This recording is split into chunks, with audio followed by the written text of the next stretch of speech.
Hello friends, आप सभी का हमारे चैनल द फाइनेंशियल सॉल्यूशंस पर स्वागत है। आज मैं आप सभी के लिए एलआईसी का बहुत ही यूनिक प्लान लेके आया हूँ, विच इज जीवन लक्ष्य टेबल नंबर 933। एंड इस प्लान को हम कन्यादान कंसेप्ट के नाम से भी जानते हैं। तो आइए वीडियो शुरू करते हैं और समझते हैं कि क्यों इस प्लान को हम कन्यादान बोलते हैं। सो आज का टॉपिक है जीवन लक्ष्य टेबल नंबर 933। एंड ये मार्केट में बहुत ही फेमस है कन्यादान कंसेप्ट के नाम से, बहुत ही ज्यादा फेमस है कन्यादान के नाम से। एंड ये एलआईसी ऑफ इंडिया का बहुत ही यूनिक प्लान है। यूनिक क्यों है? यूनिक मैं आपको बताता हूँ क्यों है। बिकॉज आज की सोसाइटी में कभी भी हमारे घर में या किसी भी घर में बेटियां पैदा होती हैं तो फादर तभी से ये सोच में पड़ जाता है कि मैंने अपनी बेटी की जो शादी है धूमधाम से करनी है। बिकॉज फादर और जो बेटी का जो कनेक्शन होता है बहुत ही ज़्यादा अटैच होता है, मतलब बहुत ही ज़्यादा अटैच होते हैं एक दूसरे से, बहुत ही ज़्यादा प्यार करते हैं एक दूसरे से। लड़के लोग फादर को तो देख के भागते हैं, पर लड़कियां लोग, जो लड़की है और फादर का जो कनेक्शन है बहुत ही अटैचमेंट होती है इन दोनों में। सो फादर ये जरूर सोचता है कि जब भी मेरी बेटी की शादी होगी, एज अ फादर मैंने धूमधाम से करनी है, कोई भी कमी ना रह जाए किसी चीज में। बट ये सोचने में और प्लानिंग करने में बहुत ही फर्क होता है। मतलब सीधा अगर मैं बोलूँ आज के ज़माने में, आज की लाइफ में अगर सीधा आपको बोला जाए कि अगर अच्छे से ठीक ठाक अच्छे से शादी करनी तो आपको हम 30 लाख लेके आओ, हम आपके अच्छे से शादी करवाते हैं, अच्छे से अरेंजमेंट करते हैं। बट एकदम से वही तो किसी को भी एज अ फादर झटका लगेगा, एकदम से 30 लाख का मैं कहाँ से इंतजाम करूँ। बट अगर किसी पर्सन ने एज अ फादर वो प्लानिंग कर रखी हो, जो भी इंसान आज के लाइफ में जो प्लान करके चलता है वो पहली बात कभी भी मात नहीं खाता। सो जिस फादर ने ये प्लान ले रखा, समझ लो जिस दिन उसने ये प्लान लिया एज अ फादर, उसकी बेटी का जो कन्यादान है वहीं हो गया। सो आप लोग सोच रहे होंगे कैसे कोई प्लान लेने से आज ही हमने कैसे अपनी बेटी का कन्यादान कर दिया। तो सपोज कोई पर्सन है एज अ फादर, वो ये प्लान लेता है एंड वो बहुत कुछ सोचता है कि मैं अपनी बेटी की शादी में ये करूंगा, अच्छे से करूंगा, धूमधाम से करूंगा, अच्छे से कन्यादान करूंगा, कोई भी कमी ना रह जाए बस। सो वो सारी प्लानिंग तो करता है, बट अगर उस फादर को कुछ हो जाए, मतलब इतनी अनसर्टेनिटीज हैं लाइफ में, कुछ नहीं पता, क्योंकि प्लानिंग है, बहुत लंबा पीरियड होता है। अगर आपने 20-25 साल का अगर पहले से प्लान करके चल रहे हैं, वैसे ही अभी कोविड का नया वेरिएंट भी आ चुका है एकदम, जो कि बहुत डेंजरस है, तो कुछ भी होने को कुछ भी हो सकता है। इफ उसके फादर को कुछ हो जाए, यानी वो जो धूमधाम से सोच रखा था वो ये प्लान करेगा, इस प्लान के अकॉर्डिंग वो शादी, अब उसके जो पापा ने जो सोच रखा था उस अकॉर्डिंग शादी होगी इस प्लान के थ्रू। बिकॉज उनके फादर के ना रहने पे सबसे पहले तो जो प्रीमियम दे रहे थे वो लोग, जो उसके फादर प्रीमियम दे रहे थे एज अ सेविंग, वो जो दे रहे थे वो रोक दिया जाएगा। उनकी फैमिली को बोल दिया जाएगा आपको प्रीमियम देने की कोई जरूरत नहीं है। एंड जब भी शादी होगी, जब भी मेच्योर हो जाएगी टर्म, जितना भी उसके फादर ने सोच रखा था कि इतना पैसा मेरे को चाहिए उस टाइम अपनी बेटी की मैरिज के लिए, वो सारा पैसा एज अ कन्यादान उसके फादर ने आज ही कर दिया सेटल। सो जो उनकी इच्छा थी, सारा जो उनका आशीर्वाद थे, वो सारा उन्होंने पहले से प्लान करके कर दिया पूरा। एंड सेकंड केसेस, अगर उनको कुछ नहीं होता फादर को तो वेल एंड गुड है, बट उन्होंने पहले से प्लानिंग कर ली है तो उसके थ्रू जो उन्होंने सोच रखा था वो सारा उनका कवर हो जाएगा अच्छे से। सो चलिए एक बार हम इस यूनिक प्लान के यूनिक फीचर्स भी डिस्कस कर लेते हैं, समझ लेते हैं अच्छे से। सो पहला जो फीचर है that is minimum entry age should be 18 years and second is maximum entry age is 50 years.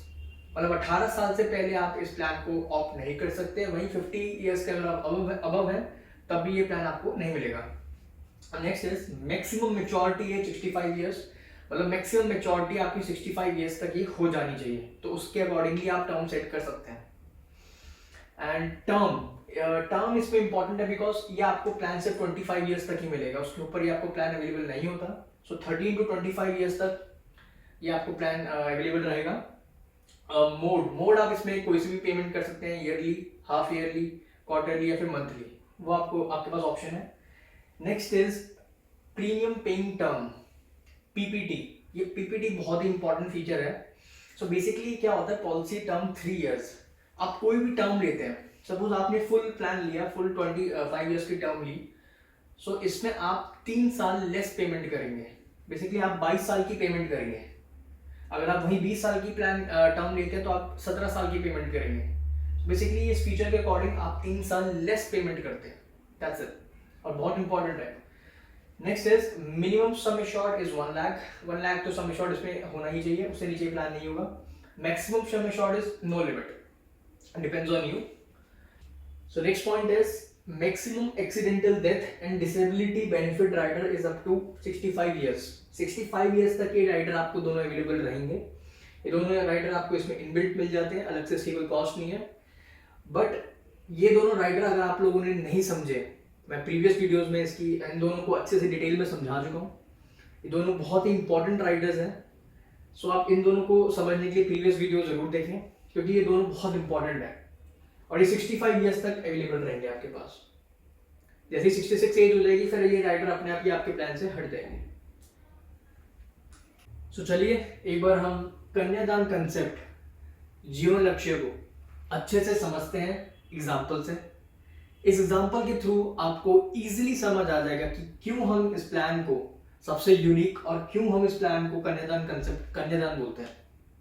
सो आइए एग्जाम्पल के लिए सपोज मिस्टर अरुण है, उनकी एज इस समय 30 इयर्स है and he opted for this plan and his main goal is to accumulate, मतलब उनका जो मेन गोल है वो ये गोल है कि मेरे को अपने बच्चे के लिए, जो मेरी बेटी है वो जस्ट अभी बॉर्न हुई है, उनका कोई एडवाइजर है जो उन्होंने बहुत ही अच्छी एडवाइस की, जैसे ही वो बॉर्न हुई उनको ये प्लान दिया। उस प्लान के अकॉर्डिंग जो मिस्टर अरुण का ये प्लान था कि एजुकेशन और जो मैरिज है उसके लिए मैं फंड्स एक्यूमुलेट कर सकूं। सो इस समय जो अदिति जस्ट बॉर्न हुई है उसकी एज अभी 0 है। So basically life in short, मतलब मिस्टर अरुण ने अपने नाम पर प्लान लिया एंड उनकी age is 30 years and nominee उन्होंने अदिति को रखा एंड हिज टारगेट इज कि मतलब 60 लाख या 60 लाख के ऊपर मैं अपना पैसा इकट्ठा कर लूं फॉर उसकी शादी के लिए, फॉर हर मैरिज या फिर एजुकेशन के लिए। सो उसने मिस्टर अरुण ने क्या किया, बेसिक सम एश्योर्ड उसने क्या किया 25 लाख का रखा, 25 लाख का रखा एंड पॉलिसी टर्म उसने 25 इयर्स रखी, फुल 25 इयर्स इसलिए देखी क्योंकि अभी जस्ट उसकी बेटी बॉर्न हुई है एंड कहीं ना कहीं 25 साल बाद, उस 25 साल के बाद ही उसके आसपास 26-27 के आसपास उसकी मैरिज की एज होगी, तो उसके अराउंड उसने वो फुल रखा क्योंकि उसके अराउंड ही पैसे आए तो ज़्यादा बेटर है। And then premium paying term PPT, जैसे कि मैंने बताया था 3 साल आपको कम पैसे देने पड़ते हैं। सो मिस्टर अरुण ने अगर 25 साल का प्लान रखा है तो 25 से 3 साल कम, मतलब 22 साल की उसको पेमेंट करनी है। Note, he also opted for term rider. So जो उसका एडवाइजर था उसने ये भी एडवाइस अच्छे से कर दिया कि आपको टर्म राइडर लेना चाहिए, जो कि जस्ट उसको 1-2 हज़ार थोड़ा कॉस्ट करेगा, 1-2 हज़ार और कॉस्ट करेगा। सो प्रीमियम उसका फर्स्ट ईयर का कितना बैठा, फर्स्ट ईयर का मतलब लगा लो 1,17,000 समथिंग बैठा टर्म राइडर को इंक्लूड करने के बाद with tax. And second year onwards, दूसरे साल से उसका जो प्रीमियम फिक्स हो जाएगा 1,14,000 समथिंग में। सो इसमें 2 सिनेरियोज आते हैं। फर्स्ट सिनेरियो है इसकी पॉलिसी मैच्योर्ड हो गई, on maturity total approximate return is 65 lakh, मतलब मैच्योरिटी पे आप इतना रिटर्न है 65 लाख तक उसको रिटर्न मिल जाएगा पैसे। एंड सेकंड सिनेरियो इज कि in case of his death, अगर उसके फादर की, मतलब मिस्टर अरुण की डेथ हो जाती है during policy term, so his nominee, जो नॉमिनी उसने अदिति को रखा था, तो नॉमिनी को विल गेट 25 लाख इमीडिएटली। मतलब आज, उसने 25 साल की जो टर्म रखी थी, लेट्स सपोज कि उसने 5 साल पैसे दिए, 5 साल प्रीमियम दिया अपना और उसकी डेथ हो गई किसी भी कारणवश, तो उसको जो अगले 20 साल है, अगले 20 साल उसको वो जो पेमेंट है वो अब नहीं करनी पड़ेगी, प्रीमियम स्टॉप, अब उसको प्रीमियम नहीं देना है। एंड जैसे ही अरुण की डेथ हुई उसके नॉमिनी को 25 लाख रुपए अभी मिल गए, इमीडिएटली हो गया। ठीक है। एंड सेकंड इज कि आपको जो एनुअल इनकम है, जो LIC ने फिर क्या करती है, एनुअल इनकम बांध देती है।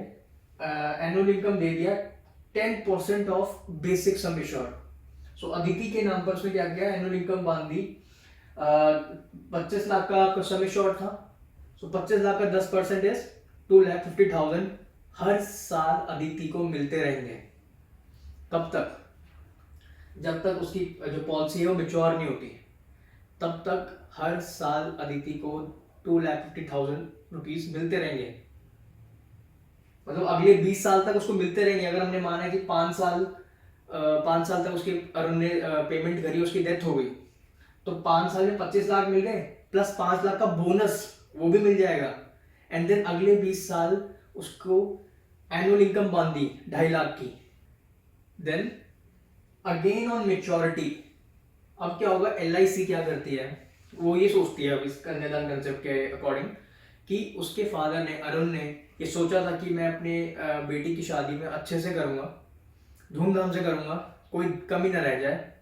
तो उतना सब कुछ सोचने के बाद LIC ये भी करती है कि 110% of basic sum assured, bonus plus FAB, final additional bonus, मतलब अप्रॉक्सीमेट 65 लाख फिर से देती है मैच्योरिटी, जब उसकी जब उसकी पॉलिसी मैच्योर हो जाती है।